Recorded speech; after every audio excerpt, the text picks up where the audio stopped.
আসসালামু আলাইকুম রহমতুল্লাহ। আপনার কাছে যদি ৳১,০০,০০০ থাকে তাহলে কোথায় বিনিয়োগ করবেন? আমার কাছে যদি ৳১,০০,০০০ থাকে তাহলে আমি কোথায় বিনিয়োগ করব?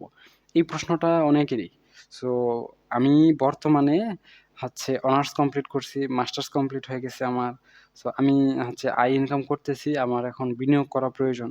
তো আমি এখন কোথায় বিনিয়োগ করব সেটাই বুঝতে পারছি না। বা আপনারা যদি এমন হয় যে কোথায় বিনিয়োগ করবেন বুঝতে পারছেন না, তাহলে এই ভিডিওটা দেখতে পারেন। আর আপনাদের যদি কোনো বিনিয়োগ টিপস থাকে অবশ্যই কমেন্ট সেকশনে দিতে পারেন। আর আমার টিপসগুলো আপনারা নিতে পারেন। সো এক্সচেঞ্জ করেন। আপনার আইডিয়াগুলো আমাকে দেন। আর আমারগুলো আপনি নেন। এতে হয় আপনি উপকৃত হবেন, না হলে আমি উপকৃত হলাম। না হলে ২ জনে উপকৃত হলাম। না হলে অন্তত ২ জনে কিছু না কিছু নলেজ পাইলাম। হয় গুড এক্সপেরিয়েন্স শেয়ার করলাম অথবা ব্যাড এক্সপেরিয়েন্স শেয়ার করলাম ইত্যাদি, ইত্যাদি।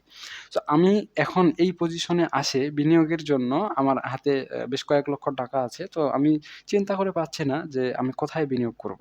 সো আমার মতো আপনারাও কি এমন? তাহলে এই ভিডিওটা কিছুটা দেখতে পারেন, আপনাদের জন্য ভালো লাগবে। সো সবার ১ম এ বিনিয়োগের জন্য কি করতে পারি? আমি বিনিয়োগের জন্য জমি কেনা আ পছন্দ করি কিন্তু, হ্যাঁ? কিন্তু সমস্যা হচ্ছে আমি কিন্তু গ্রামে জমি কিনবো। ৳২-১ লক্ষ টাকা দিয়ে গ্রামে অল্প পরিমাণ জায়গা জমি কেনা যায়, হ্যাঁ? এতে কোনো সমস্যা নাই। কিন্তু জমি আমি কিনতে পারতেছি না বিনিয়োগ হিসাবে বা অন্য কোনো হিসাবেই। কেন? কারণ আমি জমির এত ভেজাল বুঝতে পারি না। জমিতে অনেক কাগজ থাকে, কে কার খতিয়ান কি হয়ে যায়, কে জমির মালিক, কে মালিক না। মানে আসল জমি, ভুয়া জমির মধ্যে অনেক তফাৎ। আর এগুলো আমি ঝামেলা এড়াই চলি। কারণ আমাদের নিজের পার্সোনাল ৪ টা জায়গার জমি আছে। তার মধ্যে ৪ টাই ভেজাল। এবং বসতবাড়িটাই শুধু মোটামুটি একটু সেফ জোনে আছে। এরাও ভেজাল। কাগজগুলাতে ঠিক নাই। কে কার অংশে কিভাবে বন্টন হয়ে যায়, কে কার জমি পাবে ইত্যাদি, ইত্যাদি। সো আমাদের আবাদের কৃষি জমি, অকৃষি জমি সহ মোট ৪ টা স্থানে বিভিন্ন জমি আছে। যেগুলোর মধ্যে কাগজপত্র নিয়ে অনেক গ্যাঞ্জাম চলতেছে। গ্যাঞ্জাম বলতে মারামারি টাইপের না। কিন্তু কাগজপত্র ঠিক নাই। এগুলো নিয়ে অনেক চিন্তায় আছি এবং অনেকদিন ধরে চেষ্টা করতেছি। এগুলো ঠিক হচ্ছে না। অনেক প্রবলেম হয়ে যাচ্ছে। সো আমি পার্সোনালি জমি কেনার বিষয়টাতে আগ্রহ বোধ করছি না এবং কয়েকটা জমি দেখছি কিন্তু কাগজপত্র ওইভাবে ঠিক নাই। জমির খাজনা দেওয়া হয় না তো, মালিকানার ঠিক নাই, বন্টনের ঠিক নাই। মানে আমি নিজে এটা এতটা সাহস পাচ্ছি না যে নিজে যাই জমি কিনতে যাবো। ঠিক আছে? এখন কিনলে কিনে নেওয়া যায়, কোনো সমস্যা নাই। আমার আব্বাও আমার বাবাও সেম কাজটা করছিল। এখন কেনা জমিটাও আমরা রাখতে পারতেছি না বিভিন্ন জটিলতায়। সো আমি এখন এই দিকে যাইতে চাচ্ছি না বা আমি সাহস পাচ্ছি না। মানে কিনলে জমিটা আমার থাকবে না চলে যাবে। এটিই আমি বুঝতে পারতেছি না। দামের বিষয়টা ওটা আলাদা বাদ দেন। এখন আমি যে কিনবো এটাই বুঝতে পারতেছি না। তো ২ নাম্বার অপশন হিসেবে আমি গোল্ডে বা সোনায় বা স্বর্ণে বিনিয়োগের কথা চিন্তা করতে পারি। আপনারাও পারেন। আমি অলরেডি স্বর্ণে বিনিয়োগ করিনি। এটা গিফট হিসাবে ১ ভরি স্বর্ণ আমার ওয়াইফকে দেওয়া হয়েছে। হ্যাঁ? ১ ভরি স্বর্ণ যখন আমি ক্রয় ক মানে ১ ভরি স্বর্ণের মূল্য ৳৯৫,০০০ ছিল যখন আমি ক্রয় করি ২০২৩ সালের শেষের দিকে। হ্যাঁ? আর এখন বিক্রি করতে যাই বলতেছে ৳৮০,০০০। সব দাম কষাকষি করে এখন ৳৯৫,০০০ পর্যন্ত বিক্রি করতে পারবো। যে এই সোনার ক্রয় মূল্য ছিল আমার ৳১,১০,০০০। তো এখন আমি হিসাব করে দেখতেছি এখন স্বর্ণের বর্তমান বাজার মূল্য হচ্ছে ৳২,৭১,০০০। যখন ভিডিওটা বলতেছি এখন না কিন্তু। হয়তোবা আমি ভিডিওটা ১০-১২ দিন পরেও দিতে পারি। কারণ আমার হাতে অতটাও সময় নাই। সো আ মনে করেন ভিডিওটা যখন পাবলিশ হচ্ছে তার ১৫ দিন আগ পর্যন্ত আমি এই ইনভেস্টিগেশনটা করছি। দেখছি হিসাব করে আমাকে ৮০, ৮৫,০০০, ৳৯৫,০০০ র বেশি দিবে না। যেখানে আমার ক্রয় মূল্য ৳১,০৫,০০০ টোটাল মজুরি সহ। তো আমার জন্য গোল্ড সেফেস্ট অপশন না। কারণ ক্রয় মূল্য বিক্রয় মূল্যের মধ্যে ব্যবধান এবং গোল্ড ক্রয় এবং বিক্রয় করতে গেলে যে কি পরিমাণ ভেজাল হয় আমি নিজে করছি টেস্ট বেসিস এবং আমার টেস্টটা চূড়ান্তভাবে ফেল হইছে। আমি কোনোভাবেই এটা ইনভেস্টমেন্ট এর জন্য আ মনে করেন করতে পারতেছি না। ঠিক আছে? তো জমি কেনাটাও আমার জন্য হচ্ছে না। গোল্ডে ইনভেস্ট করাটাও হচ্ছে না। এরপরে আমি কি নিতে পারি? এরপরে আমি আ মনে করেন যে গবাদি পশু পালন করতে পারি। আমি এখানে সরাসরি পশু লিখতেছি। এখন পশু বলতে গরু, ছাগল, হাঁস, মুরগি ইত্যাদি, ইত্যাদি থাকতে পারে। এখন গরু, ছাগল, হাঁস, মুরগি আমাদের এখানে অর্ধেক, অর্ধেক হিসেবে দেওয়া যায়। সেটা কিছুটা প্রফিটেবল। তবে এটা আপনাকে 5% এর বেশি দিবে না। রিটার্ন দেওয়ার কথা না। আপনি যদি গ্রামে আমি নিজে কিন্তু গরু বা ছাগল বা অন্যান্য গৃহপালিত পশুপালন করতে পারব না। এখন আমি টোটালি আনটাচড অবস্থায় থাকতে চাই। যে বিনিয়োগ হয়ে যাবে তো সেখান থেকে আমার কিছু লাভ হবে। কিছু হবে, অত বেশি না। কিন্তু এখন যদি আমি পশুপালনের দিকে যাই, আমি তো নিজে সময় দিতে পারব না। কারণ কারণ আমি অলরেডি অন্য কাজে ব্যস্ত আছি। তো এখন হচ্ছে কিভাবে কি হবে? এখান থেকে রিটার্নও 5% এর বেশি আসবে না। আমি ১ টা ২ টা ট্রাই করে দেখছি। তবে হচ্ছে কিছু মাঝে মধ্যে হয়। মাঝে মধ্যে কিন্তু ২০-২৫% ও হয়ে যায়। তবে ওইটা হচ্ছে ভাগ্যের উপর নির্ভরশীল। আপনি ভাগ্যের উপর বসে থাকলে তো অনেক কিছুই হইতে পারে, আবার নাও হইতে পারে। অতএব হচ্ছে এতটা ইনসিকিউর বিনিয়োগটা আপনাদের জন্য মনে হয় ভালো হবে না। আমার জন্য পার্সোনালি ভালো না। সো আমি এটা মনে করেন চলে হিসেবে রেখে দিচ্ছি। মানে রেকমেন্ডেড না, আবার হচ্ছে আনরেকমেন্ডেড ও না। মানে আপনার অপশন না থাকলে পশুপালনের বিষয়টা দেখতে পারেন। আপনি গরু নিয়ে অন্য কাউকে হচ্ছে পশুপালন করার জন্য দিয়ে দিতে পারেন, অথবা আপনার বাসায় যদি নিয়ে মানে মানে পশুপালন করতে পারেন তাহলে তো আরো ভালো। আর না হলে আপনি বর্গা দিয়ে দিতে পারেন। ঠিক আছে? এখন আমার হাতে আর কি অপশন আছে যেগুলোতে আমি ইনভেস্ট করতে পারি? আমি আ আ হচ্ছে দেখেছিলাম আমাদের আশেপাশের যে উম আমার যে বাজারটা আছে, সো এখানে একটা দোকান আমি মনে করেন কিনে নিলাম, নিয়ে আরেকজনকে ভাড়া দিয়ে দিলাম। সো আমি জামানতের টাকা দিয়ে দিলাম, দিয়ে সে আমাকে প্রতি বছর প্রতি মাসে ভাড়া দিয়ে দিল। তো এইখান থেকে 1% রিটার্ন সম্ভব। টেকনিক্যালি কখনো, কখনো এটা আবার মাইনাস পয়েন্টেও চলে যায়। তবে এটা ফিক্সড যেহেতু আছে 1% থেকে 2% এর বেশি আপনার লাভ হবে না। আমি বিভিন্নভাবে হিসাব করে দেখছি যে দোকান ভাড়া নিয়ে আমি একটা আরেকজনের দোকান মনে করেন ভাড়া নিলাম, নিয়ে ওটা আবার আরেকজনকে দিয়ে দিলাম। সো কে নিবে? আমি মনে করেন যে হচ্ছে সাপোজ যে ৳৩,০০,০০০ দোকানের জামানত দিতে হবে। একজন ব্যক্তি দোকান করতে যাচ্ছে কিন্তু উনার কাছে ৳৩,০০,০০০ জামানত নাই। তো আমি কি করে দিলাম? জামানতে ৳৩,০০,০০০ দিয়ে আমি দোকানটা ভাড়া নিয়ে নিলাম। মাসিক হচ্ছে সাপোজ সে টু সে ৳২,০০০। এখন একজন ব্যক্তি আবার ওই দোকানটা চাচ্ছে আমার কাছ থেকে। ওর কাছে জামানত আছে মনে করেন ৫০,০০০।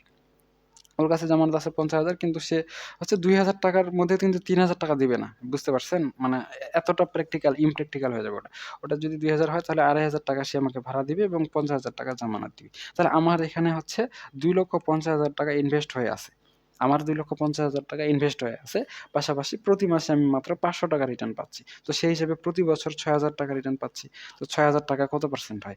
এখানে আবার হচ্ছে যদি আপনি ভাড়া না পান, ২-১ মাস গ্যাপ যায় বা বিভিন্ন সমস্যা তৈরি হয়, সেক্ষেত্রে আবার কিন্তু ভাড়ার টাকাটা আপনি পাবেন না। সেক্ষেত্রে আপনার পকেট থেকে দিয়ে দেবে। তো সবকিছু হিসাব-কিতাব করে দেখলে 1 বা 2% হিসেবে আম এটা রিটার্ন দেয়। সো এটাও ফেলে দেওয়ার মতো না। যেমন জমি, গোল্ড এগুলোতে আপনার চলে যাওয়ার সম্ভাবনা আছে ক্যাশ। কিন্তু এখানেও মোটামুটি আছে, কিন্তু এটাও ভালো অপশন না যে আপনি দোকান দিবেন বা আমি নিজে দিব। এরপরে বিনিয়োগের জন্য আর কি অপশন থাকতে পারে? এখন বিনিয়োগের জন্য আপনি কোনো আ শেয়ার মার্কেটে ইনভেস্ট করতে পারেন। কিন্তু আমার প্রবলেম হচ্ছে আ শেয়ার মার্কেটে আমি অত ভালো বুঝি না। তারপরে ওইখানে যেই আ অনেকগুলো অ্যাকাউন্ট খুলতে হয়। আপনি যদি মোটামুটি ৫-১০ লক্ষ টাকা বিনিয়োগ না করেন তাহলে প্রফিট করতে পারবেন না। আর সবার মাথার মধ্যে এটা ধরেও না। সো আমি এইখানে যাইতে একদমই পারতেছি না। আমার মাথায় কুলায় না। সো এটাও আমার জন্য অপশন। সো এই সবগুলো অপশন দেখার পর আমার হাতে আরেকটা অপশন আছে। এটা হচ্ছে লিজ। লিজ নেওয়া না কি নেওয়া? আমাদের এদিকে ওটাকে কট বলে, বা এটাকে ভাড়াও বলা হয় অনেক ক্ষেত্রে। কট, লিজ, ভাড়া বা কে কি নামে ডাকে আমি জানি না। এটা হচ্ছে কি, আপনি আরেকজনের জমিটা হচ্ছে উম নিবেন, আ সেই কারণে হচ্ছে আপনি টাকা বদলি দিবেন, অথবা এটাকে বদলি বলা যায়। বদলি বললে সবাই ভালো বুঝতে পারবে।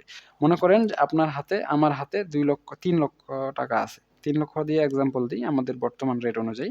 ৩,০০,০০০ আমার কাছে টাকা আছে। আরেকজন ব্যক্তির হচ্ছে ৬০% জমি আছে। এখন ওই ব্যক্তির টাকা দরকার। সো এখন সে আপনার কাছে তার চুক্তি হলো যে আপনার ৳৩,০০,০০০ সে ব্যবহার করবে। বিনিময়ে তার ৳৬০,০০,০০০, তার ৬০ শতক জমি আপনি ব্যবহার করবেন। মানে কৃষি করবেন, এবং কতদিনের জন্য? ৩ বছরের জন্য বা ৪ বছরের জন্য, বা একটা নির্দিষ্ট মেয়াদ যেটা আপনাদের মধ্যে চুক্তি হবে। মানে আপনার টাকা এই ব্যক্তি ব্যবহার করবে আর এই ব্যক্তির জমি আপনি ব্যবহার করবেন। ঠিক আছে? যখন এই ব্যক্তি আপনাকে আপনার টাকা ৩,০০,০০০ বুঝায় দিবে, তখন আপনি আবার জমি ফেরত দিবেন। এখানে একটা কন্ডিশন থাকে। মাঝখানে যদি আপনি কোন ক্ষেত বা শস্য মানে রোপণ করেন, সেটা তোলার পর বা আপনি যেভাবে করবেন, মনে করেন চুক্তি করবেন, সেই চুক্তি অনুযায়ী এটাও নেওয়া যায়। তবে এখানে রিটার্ন কতটুকু? আমাদের হচ্ছে এই যে ৬০% জমিতে, এখন আমি মনে করেন জমিটা নিয়ে নিলাম বা আপনি নিয়ে নিলেন। আপনি তো আর এখানে কৃষি করতে পারবেন না, হ্যাঁ? তো এটার জন্য আবার আরেকজনকে কি দিতে হবে? ভাড়া দিতে হবে। এখন আমাদের এলাকায় এই ভাড়া দিলে হচ্ছে প্রতি ৫০ শতকে বা ৪০ শতকের জন্য এভারেজে ১৪ মণ ধান বা ৳১৪,০০০ রিটার্ন আসে, বা ৳১৫,০০০ রিটার্ন আসে। তো আপনার এখান থেকে হচ্ছে ৳১৮,০০০ সামথিং রিটার্ন আসবে। 18,000 টাকা সামথিং রিটার্ন আসবে প্রতি বছর। তো 3 লক্ষ টাকার জন্য যদি আপনার 18,000 টাকা রিটার্ন আসে, তাহলে হচ্ছে আপনার 1 লক্ষ টাকার জন্য 6,000 টাকা রিটার্ন আসবে। অর্থাৎ আপনার 6% এখানে কি হবে?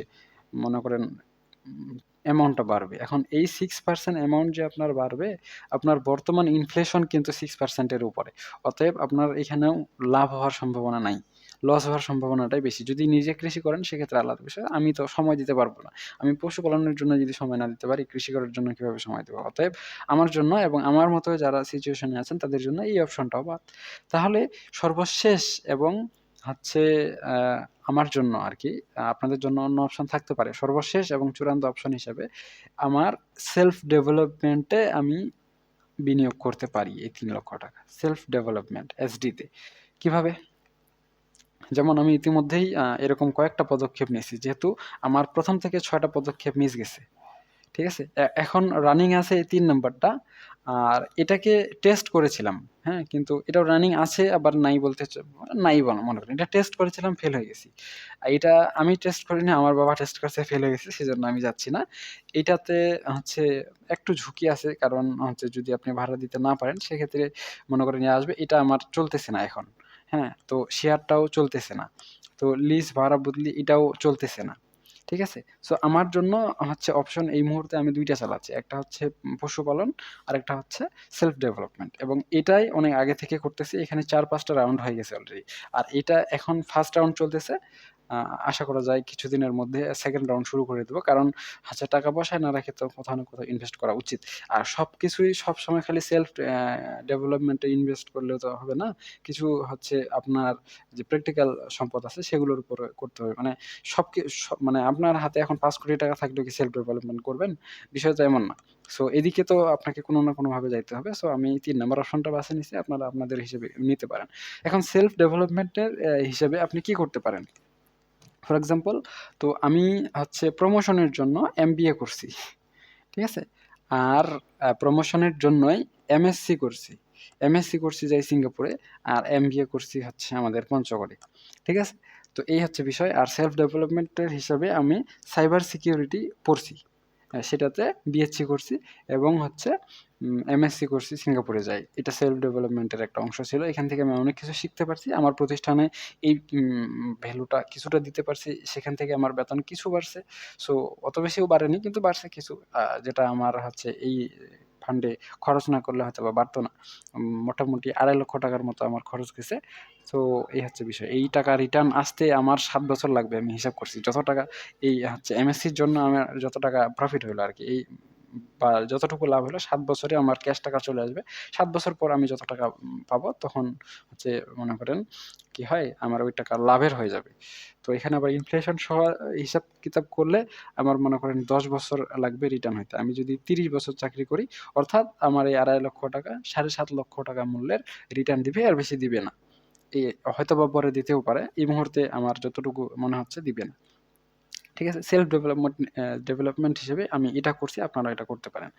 আরেকটা আমি করতেছি বর্তমানে, সেটা হচ্ছে একটা অনলাইন কোচিং সেন্টার বা অনলাইন প্ল্যাটফর্ম খুলতে চেষ্টা করতেছি যেখানে স্টুডেন্টদের পড়ানো হবে।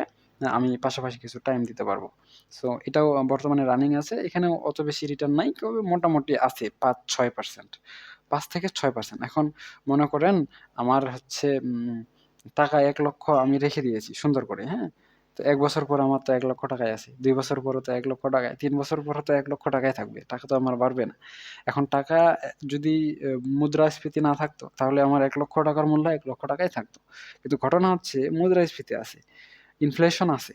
তো ইনফ্লেশন থাকার কারণে আমি বছরের শুরুতে যদি ৳৪২ কেজি চাল কিনি, বছরের শেষে যায়ে দেখব যে আমার ৳৪৬ কেজি চাল কিনতে হচ্ছে। বাকি মাঝখানে যে হচ্ছে ৳৪ করে বাড়লো প্রতি বছরে।